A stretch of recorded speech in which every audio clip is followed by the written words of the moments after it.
Welcome to Talking Feds, a roundtable that brings together prominent former federal officials and special guests for a dynamic discussion of the most important political and legal topics of the day.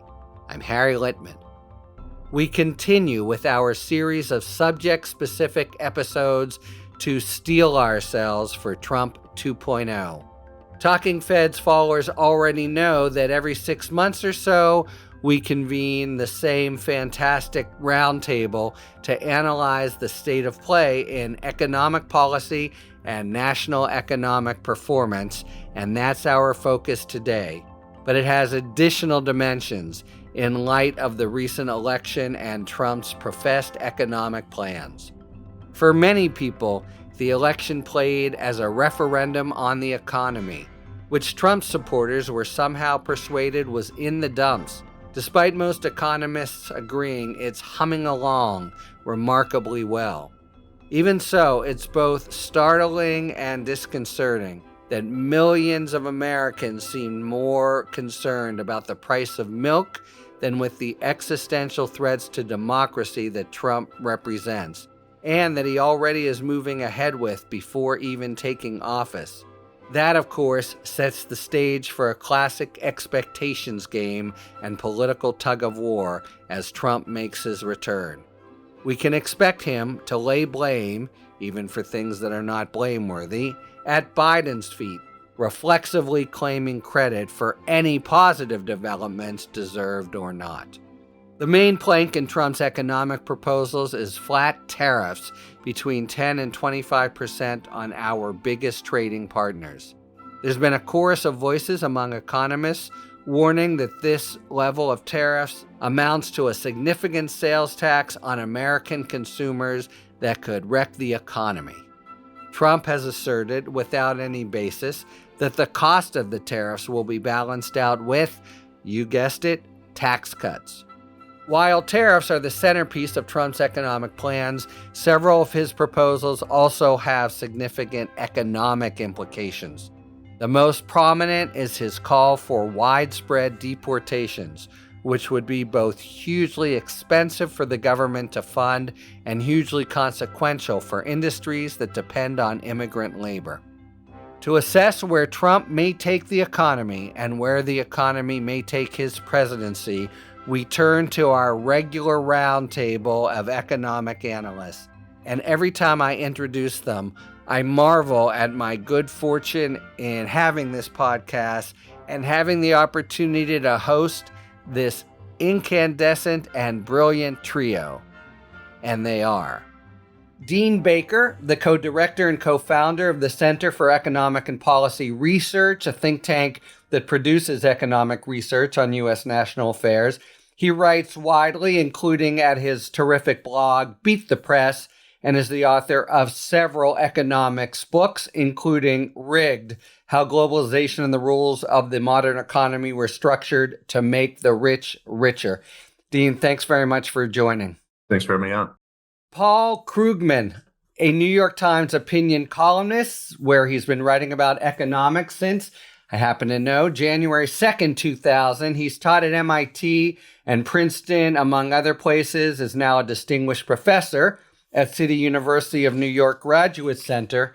In 2008, he won the Nobel Memorial Prize in Economic Sciences for his contributions to new trade theory and new economic geography. He's authored or edited 27 books and more than 200 papers in professional journals. And as they say in journalism, this just in, he records 2 hours after he has announced that he will be retiring from the New York Times, where I think that will bring an end to what's clearly been the most influential and important editorial columnist in United States history. Congratulations, Paul, and thank you so much for joining. Thank you, and thanks for having me on. So long, and thanks for all the fish, is actually how exactly. There you go. We'll leave that to the listeners to get that reference. Okay, Stephanie Ruhle, a senior business analyst at NBC News, the host of the great 11th Hour on MSNBC, which airs weekdays at 11 p.m. She previously was managing editor an anchor for Bloomberg Television, editor-at-large for Bloomberg News, and for 14 years, a senior executive in the finance industry. Stephanie's also active in women's leadership development, founding the Corporate Investment Women's Network and co-chairing Women on Wall Street. Thank you, as always, for joining this roundtable, Stephanie Ruhle. Thank you. And I have a question for Dean. Seeing that Rigged is your jam, have you just signed like a 7-book deal for the next 4 years? Because Rigged is about to take it to a whole other level. Yeah, well, I should be. Somehow I don't think it's going to work out that way. I'm just looking to survive the next 4 years, I think, as we all are. Well, there is that, but maybe you could trademark Rigged. Well, I'll give you a legal opinion on that. Okay. All right. Hey, thanks so much for everyone for being here at this critical juncture. Let's start with a brief look at the economy that Trump will inherit, and which, if past is prologue, he'll take credit for the good aspects of and blame Biden for the bad aspects. But just this morning, 15 minutes, I think, before Paul's big announcement, the November jobs report came out. The labor market rebounded sharply. 227,000 non-farm payroll jobs increased, which was edged out the Dow Jones consensus. Unemployment rate ticked up. What are these numbers as you see them? Tell us about the state of the economy as we head into the Trump 2.0 presidency. Well, I'm sure we could all jump on this, but I just look at this, I go, this is a really great economy. I mean, I've been joking with my friends how long it'll be into his administration before Trump declares it the greatest economy ever. And he'd have a case, obviously not his economy, but he'd have a very good case. I mean, the unemployment rate, I could quibble. I'd love to see a little bit lower, but, I can't argue at 4.2. That's pretty low unemployment. Job growth is going strong. I'm actually a little surprised. I expected less. We had a very weak October, so part of that was a bounce back. But still, I was expecting we might see a slower job growth. And the important thing to keep in mind, this will be a huge issue. Many of the jobs obviously have been going to immigrants. And, Trump's made front and center. He wants to chase them away. So we're going to have slower job growth. The consequences we'll talk about. But for the moment, we still have very strong job growth. And to my view, most importantly, very strong wage growth. So wages year over year, 4%. Prices, the CPI was 2.5%. If you pull out, and people could say I'm playing games, but I think people who know the data would think is reasonable. You pull out owner equivalent rent, the rent that those of us who own a home pay to ourselves. In other words, a payment that literally no one makes. The inflation rate is 1.3%. So 4% wage growth, 1.3% inflation. It's 2.7% real wage growth. That's a really good story. So, I could go on. And of course, Paul and Stephanie can add many things to this, but it's really an outstanding economy. It's amazing. Today, of all days, when the jobs number came out, you're seeing Fox Business, which they haven't in, 4.5 years, out there talking about what a great jobs report it is, right? so here we are. Oh my goodness, how doesn't the jobs report look so good? It's stunning. We have a strong economy. The issue is life is expensive and people feel that and they talk about it. And it doesn't matter whether they can afford it or not, right? Think about a week ago. Thanksgiving dinner, you love to see that on General News. How much is Thanksgiving dinner? Thanksgiving dinner was cheaper than it's been in 5 years. Black Friday broke records, and airports, hotels, and train stations were packed this past weekend. Not to say that Americans aren't suffering economically, but it's that high prices just gets in people's craw. So if anyone sort of at any economic level goes out to a restaurant right now, they spend 5 to 10% of their time at that restaurant complaining about the price of that meal. And that impacts the human psyche. And I'm not saying that there aren't people that are suffering. There are. But on a whole, look at all these numbers. Look at jobs. Look at wages. Like, this is a good economy. But in 2024, in the world of social media and fear of missing out, we have just become obsessed with this idea that life isn't fair to me. Someone is getting more than I am. I'm not happy. I'm getting screwed. Nothing much to add. The jobs numbers are at that point where people are going over them with a magnifying glass. We're trying to figure out, is there some slight weakening in the household which is basically telling you that things are fine so far. The other thing that just strikes me is, people are pissed off because there was a jump in prices, even though the rate of inflation has now cooled off. We've had our soft landing, but what gets me is, and what I will probably be writing about now that I am free from the constraints of the Times audience and it's what it cares about. Everyone in the world, except U.S. voters, thinks that America is an incredible success story. They're out there, there's European press is full of articles like, why can't we be like America? What are we doing wrong? How do we emulate this incredible success story that American voters just rejected? But it's hard for me to think of a jobs report where I think I was less interested in the numbers because everything's going to change. We may be having extreme policy changes in the next few months, and where the economy is this month tells you nothing about where it's going to be a year from now. I don't mean to be cavalier, but the way you put it is pretty interesting because you prefaced it, people are suffering, but you then move to really people's perceptions. And I know much less about the economy, but certainly the polling suggested that people perceived others were suffering, not so much themselves. And people had outsized reactions to the price of milk in the supermarket. But it's not outsized. Like, listen, stuff's expensive. Go book a hotel, go book a flight, go out to eat. Look at the price of an entree at any restaurant. And that infuriates people. And whether or not people can afford it, that's neither here nor there. But just seeing that makes people angry. And all of us are different ages, but for the most part, we have not experienced an inflation spike like we have in the last 4 years in our adult lifetimes. That's in the United States and it's across the world. And you saw in our election and elections across the world, incumbent parties lose in part because people are just like, I am pissed with how much things cost. Things aren't fair to me.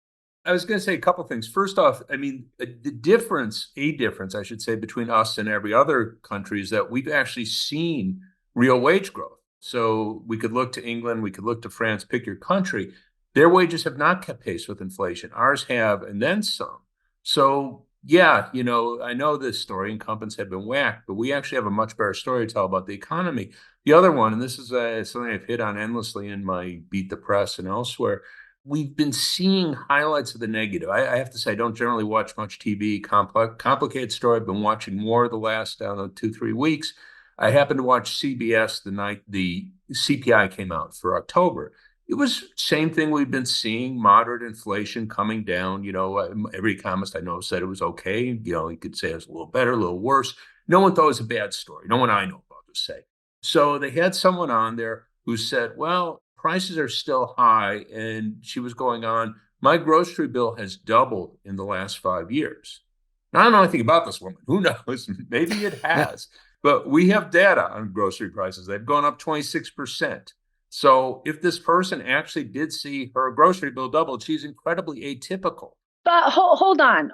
She may be exaggerating that it's doubled. It probably hasn't doubled, but it's noticeably gone up. So for that person whose grocery bill was $100, it's $125 now, and she notices it. And let me just play this game with you, Dean. Let's pretend you and I are married, and wages went up. I just got a raise. So let's go out to dinner. When we go out to dinner to celebrate me getting a raise, and my burger and beer cost $32, I still say to you, shit, why does it cost that much? I don't say to you, it costs more, but good news, I just got a raise, so I won't feel it. We still feel and notice the price increase, even if we have more money in our pocket. That may well be the case, but I think it's irresponsible for the media to consistently exaggerate, and they have. Yeah, sure. I just saw a survey Bankrate came out with it, I don't know, a day or two ago, where they asked people, have you gotten a raise in the last year? Most people said they had, which isn't surprising. That's what the data shows. They go, has your raise kept up with prices? The vast majority of people said no. Now, this is the last year. Now, I don't expect people to be sitting there with a calculator, but you expect errors to be more or less evenly distributed. So we know the vast majority of people actually had wage increases that exceeded inflation, but yet we get an opposite answer. Two things. One is that when you're in have a wage price spiral, if you like, when both wages and prices are rising, people think that they earned those wages and that the price increases were taken away from them. They don't connect. People's mental model of inflation does not look at all like what economists say. The economists are right, but that's not how people see it. Now, it's also true that the media coverage has been really pretty bad. Mm-hmm. And that's that can also be documented. I mean, the guys at Briefing Book looked at coverage of gas prices, and they discovered that basically, right, gas is quite cheap right now. It's barely $3 a gallon.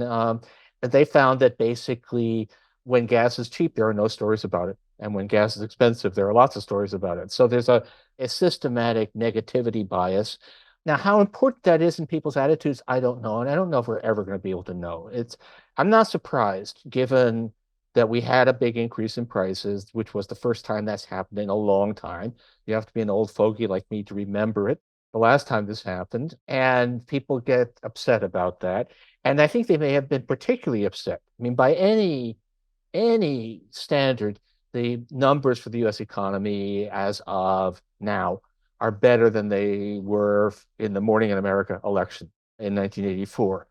But Reagan got credit for falling inflation, I think, because there had been a long period of high inflation before. And people had, and among other things, just gotten a little bit more sophisticated. They didn't expect prices to go back down to what they'd been before because they'd been through the 70s. This time it came as a shock. And I don't know. It's kind of water under the bridge, unless we take the wrong lesson, which is that, next time there are adverse shocks, avoid any inflation at all costs, even if it leads to mass unemployment, because that would be a really bad lesson to take from this. It's so interesting. It's like whatever lane you're driving in feels like the slower one, or when it's faster, you don't pay attention. And then when it's slower, you chafe. I agree on the media front. I often feel like the cheese standing alone, covering economics in the way that I do. But I also think Democrats need to do a better job just getting boss energy when it comes to economics and business. It's comical to me that Donald Trump has celebrity boss energy. He does. And you could all say, like, I can't believe you say there's a million horrible things about him. And they're right. I agree with you. But we're talking mass market, general public. He's got, we're fucking winners. We're number one. I'm a winner and you're going to be a winner. And Democrats need a little bit of that. Yeah, totally agree with that. I mean, I was in the tank for Biden in the sense that I'm looking at the economic numbers. I can't control people's perceptions, but I'm looking at the economic numbers. I go, these are great. These are great. These are great. Then I saw that debate and I go, oh my God. But, the thing was, you want a president who's out there touting it. And needless to say, if we had Donald Trump, he'd been out there with every jobs report, fantastic. We had record rates of business formation. No one knew that. Someone did a piece on that after the election. I'm going, it would have been nice if you did it before the election. I mean, there were a lot of really great things. We have 20 million more people working from home. They don't have to spend hours commuting, save thousands of dollars on commuting cost. Telemedicine, I've had occasion, my wife not worth going into, but I think that's a fantastic thing. That's just, there are all these things you could point to, unambiguous great things about the economy we never heard about. And yeah, I do blame, I don't know if it was due to his age or whatever, but they were not on top of it. Yes, but then when they handed it off to Kamala Harris, it's Democrats' desire to be extra careful and extra inclusive and not leave anybody out. And they miss out on an opportunity of running a goddamn victory lap. I wasn't in on any of these conversations, but I'm willing to bet anything because you guys probably know the political consultants more than I do, but I'll bet you anything. All of them were yelling at Harris. You can't talk about the economy. Everyone thinks it's horrible. Now, there's also a lot of, if you say that things are great, then people will say you're out of touch. Yes, but Paul, two things can be true, right? Two things can be true, that they can find a lane to talk about the weaknesses, right? Especially because Kamala Harris was being handed an economy from Biden. She didn't have to completely say, this is what we're doing. She could say, here's our great wins and here's what we need to work on. I mean, I interviewed her specifically about the economy. And while she didn't say anything that was untrue, lots of the words kind of just, went through. Like, you got to just kind of plant your stake in the ground and say, here's what we did and here's what's great. Now it's going to be so much harder because you're going to have the guy dominating evening news who will take credit for anything and everything. All right, so Trump takes office. Where are we? About 7 weeks away. During the campaign, he pitched a grab bag of proposals, some more consistently than others. Many would require congressional cooperation, and you didn't talk about that, but boosting oil production, slashing corporate taxes, many things. But the banner proposal is to impose blanket new tariffs on America's top 3 trading partners, Canada, China, and Mexico, a staggering 25% tariff on both Canada and Mexico. Let's just start here with a little economics 101 if we could. What's even the idea? We understand when Republican proposals for lower taxes or supply side economics. What are tariffs even supposed to do for the economy according to those who champion them? I mean, what's interesting, most things, Trump 1.0 was basically the McConnell administration. In terms of what he actually did, it was standard Republican tax cuts for rich people. And tariffs, and although he did impose some, tariffs were buried. That was just a personal obsession. And there really isn't a strong constituency for that within the Republican Party. The American people don't even know what a tariff is. But this is Trump who thinks of the world in terms of winners and losers and is quite sure that we're being taken advantage of. And this is just his personal thing. The quirk of the situation is that U.S. trade law, for reasons that made a lot of sense, gives the president enormous discretion. He doesn't need legislation. We set up a system where we sign on to these trade agreements, which pass Congress on an up and down vote. And that was meant to, reduce the amount of lobbying, reduce the amount of special interest politics, but there needed to be some flex in the system. And so there was a lot of discretionary authority given to the president in the belief that the presidents would have the national interest in mind, would be less corrupt than members of Congress, and everything is now stood on its head. So now you have this guy who has a very personal kind of bizarre obsession with tariffs, who can basically do whatever he wants. And I have no idea how much of this he's actually going to go through with. Okay, but that's why I think he loves it, right? His biggest frustration when he was president was 3 separate but equal branches of government and not being able to get things done that he wanted to get done because Congress would stand in the way or the judicial system would stand in the way. Tariffs can be his baby. And I don't personally think he's going to implement broad-based tariffs, but what does he love right now? He is sitting down there at Mar-a-Lago, and every business leader and half of every world leader out there is kissing his ring or chatting him up because tariffs are his ultimate way to pick winners and losers. It's not who or what he imposes tariffs on that's the game for him. It's who gets exceptions, right? Like that's what people have to pay attention to. Have you, as an industry or as a specific CEO or even as a country, figured out how do I chum up to the Trumpster and get myself an exception? How do I get myself an unplanned monopoly? And you might be in a position right now to do it. Like this, to me, is a window into one of my biggest concerns is us going oligarchy style.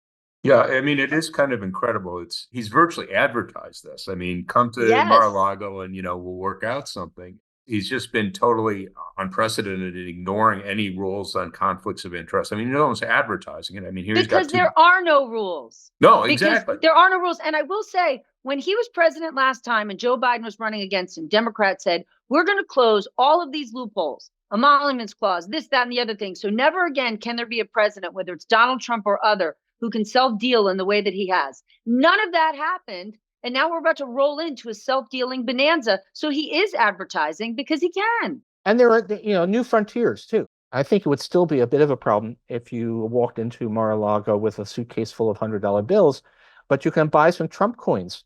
It's effectively the same thing. And Bitcoin, I think you can buy now. Yes. Bitcoin. The crypto bro who bought the $6.5 million piece of art last week that was a banana in duct tape that the kid then ate. He bought Trump's cryptocurrency and transferred $18 million to him. That's legal. He did it in broad daylight.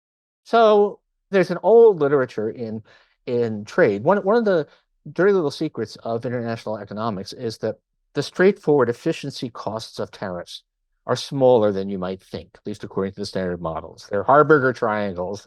Nobody has any idea what I'm talking about here. But the really big numbers tend to come from rent seeking. They tend to come from essentially corruption and then the resources expended in bribing or otherwise influencing governments to provide tariffs, import quotas for industries that lay out the money. And that's where we are. I suspect that Trump will not be satisfied unless there's a lot of actual tariffs imposed. that he won't be satisfied simply raking in the money to not impose tariffs. But I don't know. I have no idea. Doesn't seem to know what they mean. I mean, he was saying, literally, I heard him say this. He said, tariff is the most beautiful word in the English language. Now, tariffs are tax on imports. Could you imagine a president saying taxes on imports is the most, I realize it's 3 words, but that's the most beautiful phrase in the English He language? really does have a very small working vocabulary, it's true. But he set up, as he was with the wall, to do it partially and nevertheless claim credit for having moved the world or gotten certain achievements. And I think it could well be, as Stephanie pauses, it doesn't even happen and he declares victory anyway, yeah? I don't think he needs to know what it means. In the short term, we're all sitting here going, how could Tim Cook be kissing the ring? How could Mark Zuckerberg? Because they need to, because they've got shareholders, because they got a product. So he's loving it. And you could like or dislike his Treasury Secretary, Scott Bessent, and disagree with his politics. Scott Bessent's a super smart guy. For decades, he was one of the best macro investors out there, and he knows what he's doing. And he does have some smart people around him that Trump can quack all he wants about the tariffs, get the headlines that he wants. But I don't think the economy is one area that he's really going to blow things up, because the one thing that he loves is money. And he loves all of these wealthy people kissing his ass right now in a big way. I would say that Bessent may be, although not at all clear that he understands macroeconomics. That's not all the same thing. And it's what I have found really striking on the trade stuff is Robert Lighthizer. And Lighthizer is somebody who, most of my friends in economics regard him as a kind of dark, a Sith Lord of trade policy. But everybody agrees that he's smart and really knows his trade law and so on. And he didn't get a job. And the reason he didn't get a job, I think, is exactly because he's qualified. I'm not sure what's going to what about Bessent, but I look at the other positions, and it's kind of systematically people who have been wrong about everything, or who have severe personal problems, or both, because only they can be trusted to be reliable allies. I mean, this really is cactocracy ruled by the worst, and which turns out to be an old word, by the way. It's not a modern invention. Peter Navarro. Aside from everything else, he really doesn't understand a damn thing about economics. And I think that, Trump clearly doesn't want to crash the economy, certainly doesn't want to crash the stock market, but is he surrounding himself with people who can tell him how not to do that? Well, Peter Navarro was sitting in jail for the last few months. I don't think he was boning up on economics. Let me say 100% this is exactly what's going on in my realm, that in law and FBI, you have people who are not only arch loyalists, but really know nothing about it's staggering to think of an FBI member now or DOJ folk and what they're expecting.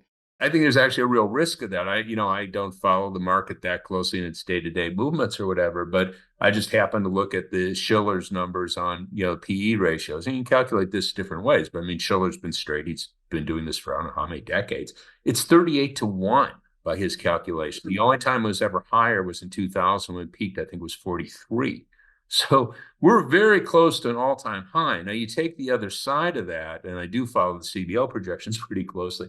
They're not projecting profits to grow much. They project average profit growth. This is nominal of 2.7% annually for the next decade. So you go, okay, 38-1 price to earnings. If profits are growing 2.7%, I mean, simple arithmetic, you go, okay, so let's say that it just stays the same. It doesn't go higher. It could go higher. Who the hell knows how high it could go? But, if it just stays the same, 2.7% nominal growth, inflation, give or take 2%. So 7% real return. Dividends are nothing. I could check that. I'm sure they're less than 1%. That's really bad stock return.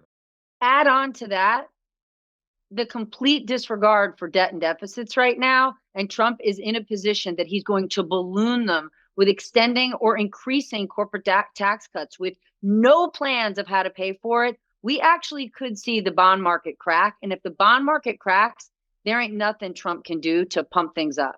I mean, that is like you're having a party in the backyard and your dad just pulled in the driveway and it is over.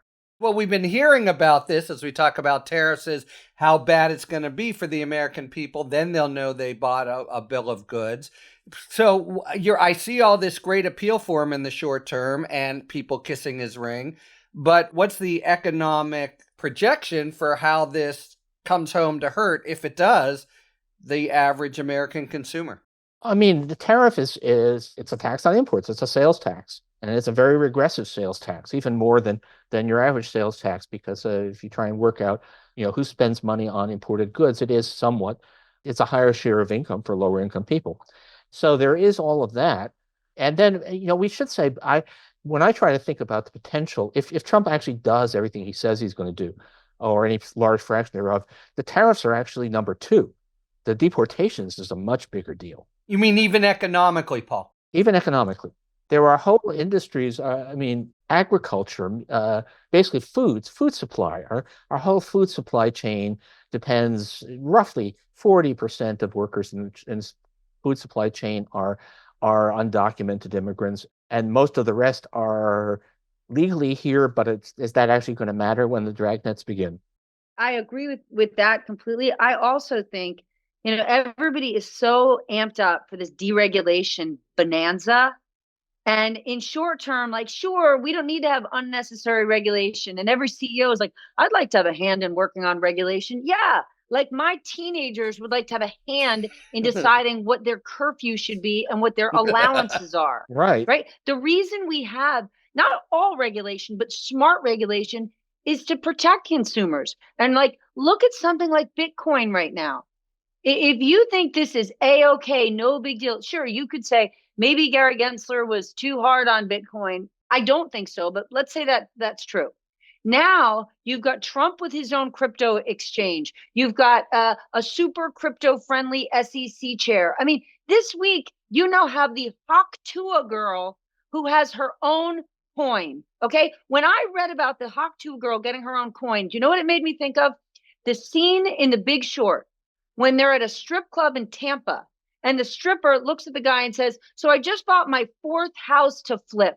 How do you think it's going to go? Like, to me, this moment in what's happening in crypto, we will look back on if things blow up fantastically and all these people who are so bulled up on a no regulation Trump universe, what are they going to say 2 years from now when they realize, I'm sorry, this was a house of cards? I forget whether I saw it on Blue Sky. I'm more on Blue Sky. I'm going with Paul than Twitter. I still confess to being on Twitter, though. But anyhow, someone was making the point, okay, let's get regulation. Suppose we had Elon Musk and Vivek Ramaswamy back 50 years ago. I guess we'd still have lead in our gas. I'm mentioning that just because, we know the benefits from eliminating lead in gas have been incredible. The Tesla plant in Austin is, in fact, poisoning the water and releasing dangerous gases into the air. So this is not hypothetical. The one place where I believe that we really have excessive regulation and it could learn something from red states is NIMBYism, housing regulation. And sure enough, if you go through the Project 2025 document, it specifically says this is a place where regulation is good, and we want local governments to be able to prevent housing construction. Trump actually, at one point, I'm forgetting what it was, he said, I'm going to save your suburbs, which I assume was a reference to that. And Paul, you mentioned red states because generally you're right. But, one blue state that's done that is Minnesota. For whatever reason, Tim Walz did talk about it, I didn't hear. But, Minneapolis is a star. I mean, rents are actually falling in Minneapolis. It's a great story. Actually, one thing that we think we are kind of getting at here is even leaving aside the chaos that Trump himself may create. There will certainly be a bunch, but how much? It may be that we were actually heading for a fall anyway. I mean, I think the case for a major tech bubble is quite strong, and especially a huge AI bubble is quite strong. You compare the amount of money that's flooding into it with the actual use cases so far, and then crypto is entirely side-by-side headlines. I think in the FT the other day, Bitcoin hits 100,000 and major criminal money laundering ring using crypto broken up by the British government. This stuff is not new. Crypto is 15 years old now, and there are still no legitimate use cases. This probably was going to go splat even if Kamala had won the election. Yeah, you've been more visible arguing the case, but I know I've raised it with many people asking the same question. What is it good for other than facilitating illegal transactions. And no one's given me a story.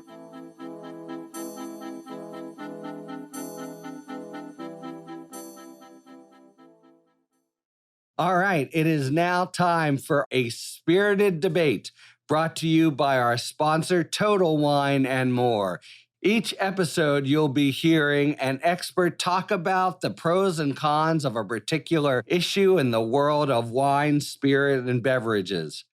Thanks, Harry. In today's spirited debate, we start with two of our absolute favorite things, dessert and wine, and combine them into one delicious topic, dessert wines. What are they exactly, and how are they made? Grab a fork and a glass, and let's dig into this sweet subject matter. Dessert wines are just as you'd hope they'd be, sweet wines that are typically served after a meal. Sometimes they're served with a dessert, and sometimes they're served as dessert. And then there are those times in between. The smoothness and lack of acidity make for a pleasant and easygoing taste that pairs perfectly with relaxation. I reach for dessert wines when I'm craving something sweet to enjoy while unwinding in the evening or after a big meal. To make a sweet dessert wine, the fermentation process is halted just prior to the yeast converting all the sugar to alcohol. Interrupting the fermentation ensures that there is sugar remaining in the wine, which gives us that sweetness we crave. But the amount of sweetness varies from wine to wine, and there's no shortage of options. Just pop into Total Wine and More, and you'll see many, many varieties, from ports to ice wines to Sauterne and to Hungarian Tokaj. Dessert wines come in both still and sparkling too. They're also made from both red and white grapes, and they can be served chilled in a small glass or room temperature, proving that really, when it comes to dessert wines, anything goes. Hungry? Thirsty? Maybe a little of both? Stop into your local Total Wine to check out our large selection of dessert wines, and feel free to chat with a helpful guide for a recommendation. Cheers! Thanks to our friends at Total Wine and More for today's A Spirited Debate. Let's move on to other possible economic changes or justice policies. So maybe the second most prominent is more tax cuts. It's interesting to me the way they are been connected. So Trump, I think, and a lot of the GOP are following in line, is looking to sell this as a tariffs for taxes plan. The idea is you're funding the 2017 extensions and corporate tax cuts with new tariffs. It strikes me that there's some kind of leisure demand going on there if maybe what you're funding it with is people, regular consumers, paying. But what about this tariffs for taxes idea? Is it all kind of hooey? No, I mean, think about tariffs are an indirect tax, not a tax on your income, but a tax on, it's a sales tax. And it is possible for a right-wing government to cut direct taxes, which are mostly paid by high-income people, while raising indirect taxes, which are mostly paid by lower-income people, and redistribute income up that way. And in fact, Margaret Thatcher did exactly that in the 80s in Britain. But her numbers added up. And the thing about this is that there have been attempts to estimate what is the maximum you could possibly raise. It's supposed that your tariffs, you put everything else aside and just try and extract as much money from tariffs as possible. And it's still only a small fraction of what the tax cuts are going to cost. So, we only spend, I don't know what it is, something like 13%. Actually, goods imports is something like 11%. I'm partially pulling this number out of thin air, but something like 11% of national income goes on imports. There's only so much money you can raise by taxing only that piece of things. So it's not unadulterated nonsense. It's adulterated nonsense. Can I follow up with you for a second, which is because you've said that Trumpism may indeed reduce the U.S. trade deficit, but not for reasons Trump will like. Can you explain? Yeah, I mean, there's accounting, which says that approximately, two technical things, but basically the trade deficit is equal to net inflows of capital into the United States. Those are two sides of the same equation. The balance of payments always balances. So the only way to reduce the trade deficit, which Trump wants, would be to discourage people from investing in America, and which he may manage to do one way or another. Among other things, a crazy tariff regime is itself makes people less willing to do international transactions of all kinds, including inflows of capital to America, and just in general, mismanagement could reduce capital inflows. But Trump actually pretty clearly, I think if you parse it, he seems to be saying that we can attract more foreign capital and also reduce the trade deficit, which is, arithmetically impossible, but then arithmetic has a well-known liberal bias. I want to make a couple points there, one on taxes and one carrying on Paul's point. On the taxes, I think whatever numbers, not just their dishonesty, but they're going to be underestimating the size of the tax return because it's accompanied by a radical reduction in IRS enforcement. And it doesn't take a genius. If you tell a billionaire, well, you have to pay your taxes if you don't feel like it, well, guess what? And that's what they're saying. I mean, I'm putting those terms, obviously, but that's in effect what they're saying, and everyone knows that. So whatever they put down for the size of the tax cuts, it's going to be considerably larger. The other point, picking on Paul's point, Trump is yelling at Canada. They're ripping us off, Canada and China. Maybe he's forgotten, but he just signed a trade deal with them 4 years ago. So we're reneging on a trade deal that he himself negotiated. And by the way, it was a good trade deal. Like the USMCA or NAFTA 2.0 was a good deal. Yeah, but he doesn't like it now. It was okay. Introduced some complications, but was mostly relabeling, like his wall. He did nothing much, but got to claim that it was his. So, I mean, and this is also part of it, by the way. If the U.S., one way to discourage capital inflows into the United States would be to turn the United States into an unreliable partner. Even I've had a couple of dealings with China where, one of the problems with China is that in China, a contract is a suggestion. And if America becomes a place where a treaty with the United States is a suggestion, which the president may or may not follow, an investment in America is we might decide that actually we're not going to let you keep control of those assets that you thought you bought. We're heading a long way down this. I mean, this all goes back to Stephanie's point about exemptions being handed out on the basis of personally enriching the president and his family. It all leads us to a kind of no rule of law.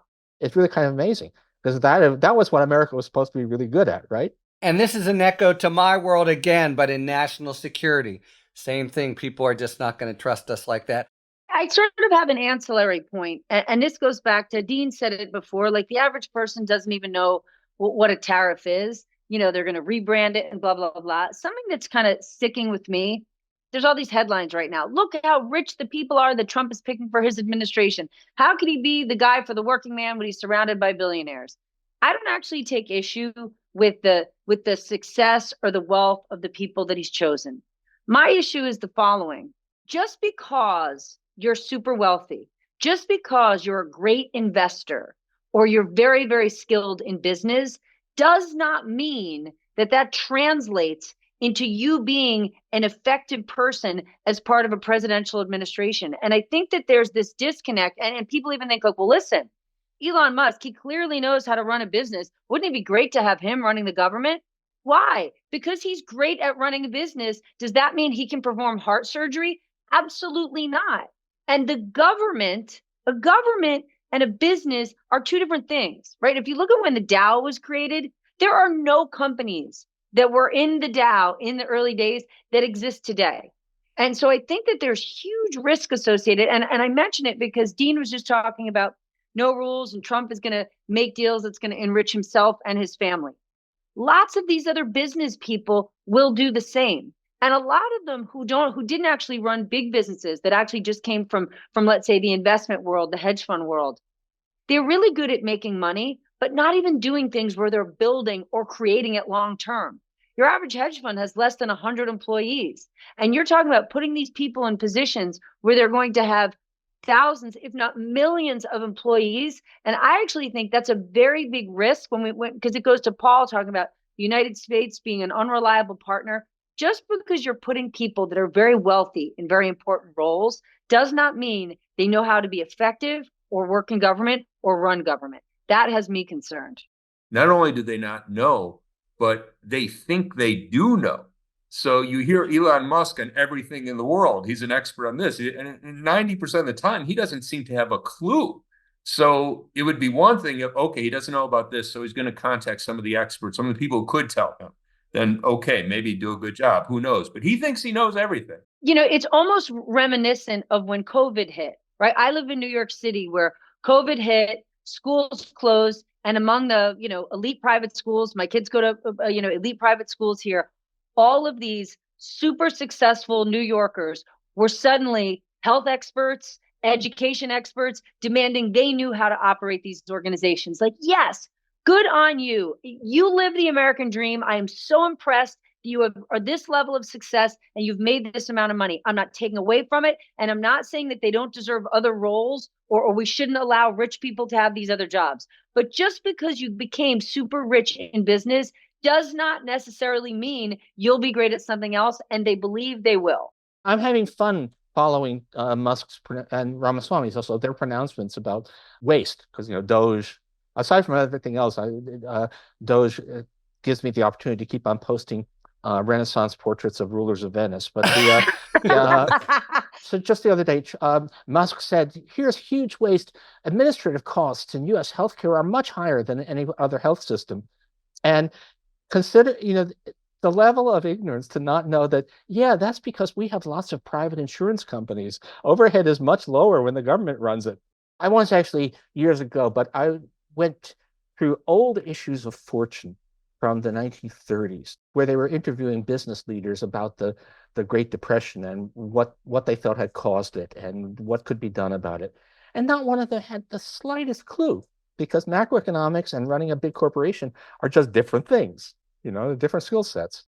And again, I want to say, man, welcome to my world in the legal aspect. So Musk and Ramaswamy write an op-ed in the Wall Street Journal and talk about the 2 Supreme Court cases that will support their efforts. And I'm telling you, they don't even know what branches are involved. That's not a joke. This is, I think, as good a place as any to kind of zero in on, the overall Trump approach to government. So we've got this newfangled Department of Government Efficiency that isn't exactly a government entity. But here's the proposals as I understand them.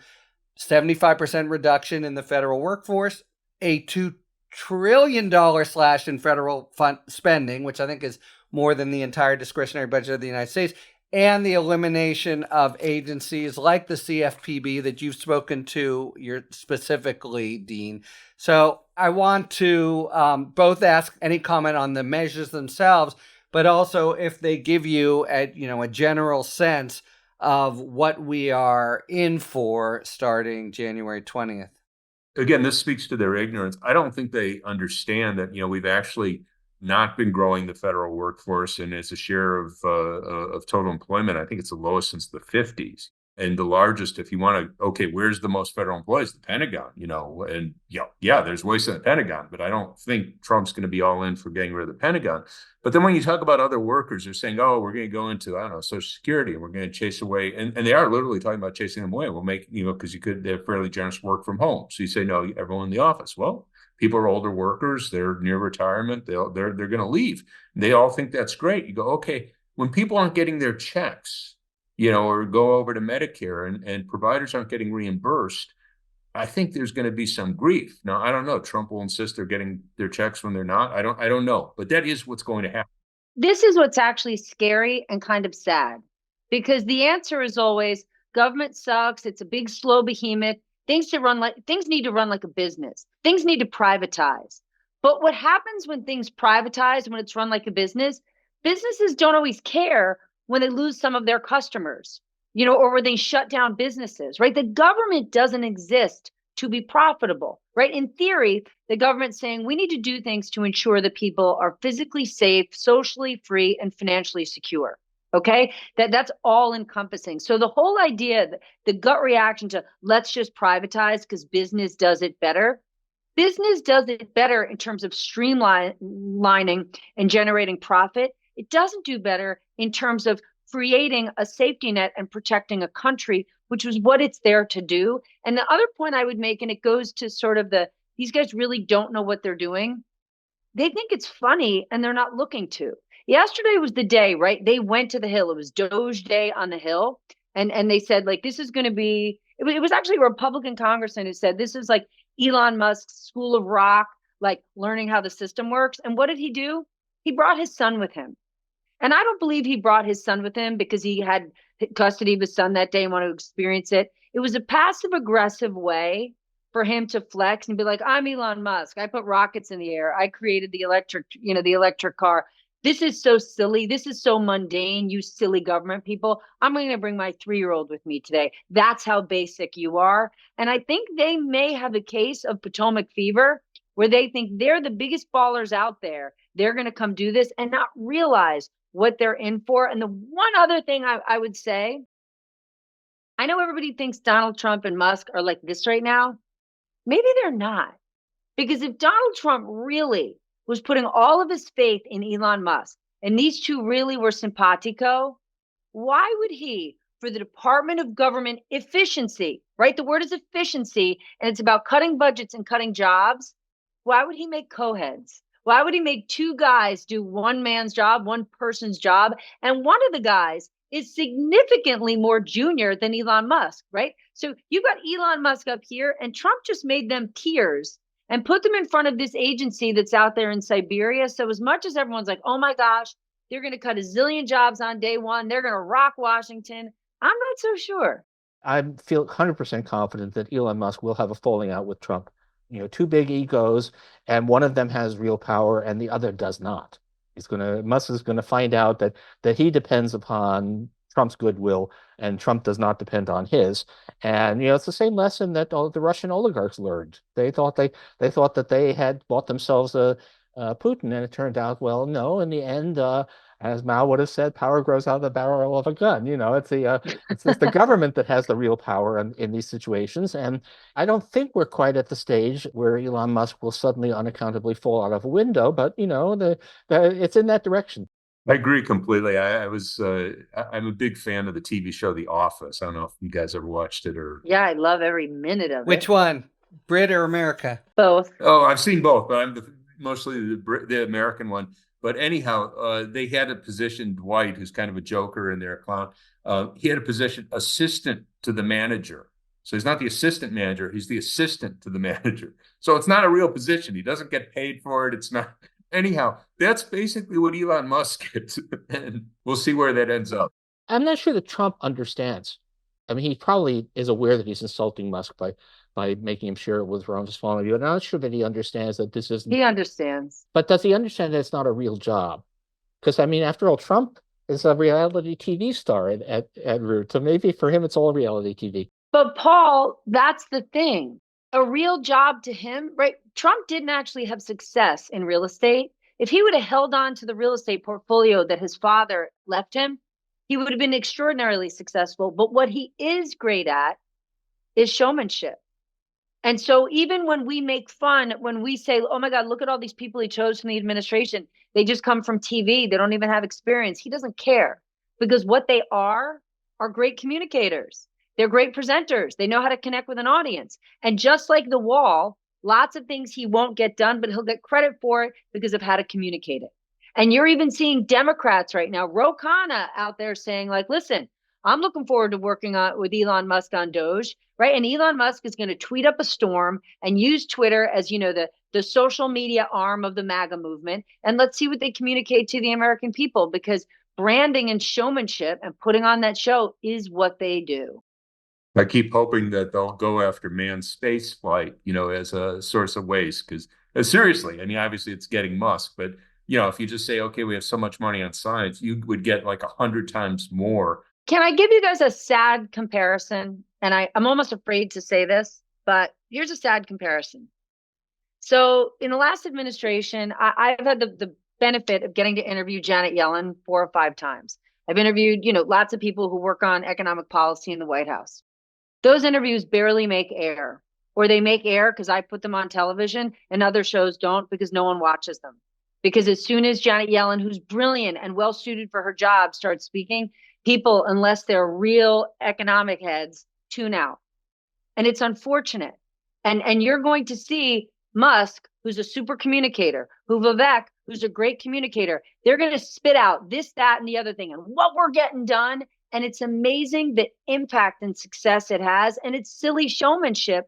But sadly, welcome to 2024. In the end, the bond market. Yes. The bond market will decide. The bond market will notice that they aren't actually doing anything. All right. There we have communication, but watch for the bond market. And I'll just say another legal coda.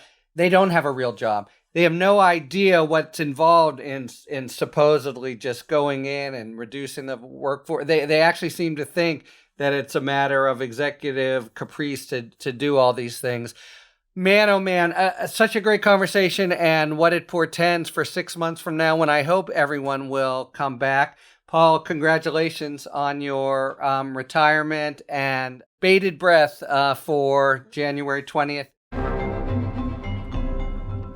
Thank you so much, Dean, Paul, and Steph. And thank you very much, listeners, for tuning in to Talking Feds. If you like what you've heard, please tell a friend to subscribe to us on Apple Podcasts or wherever they get their podcasts. And please take a moment to rate and review this podcast.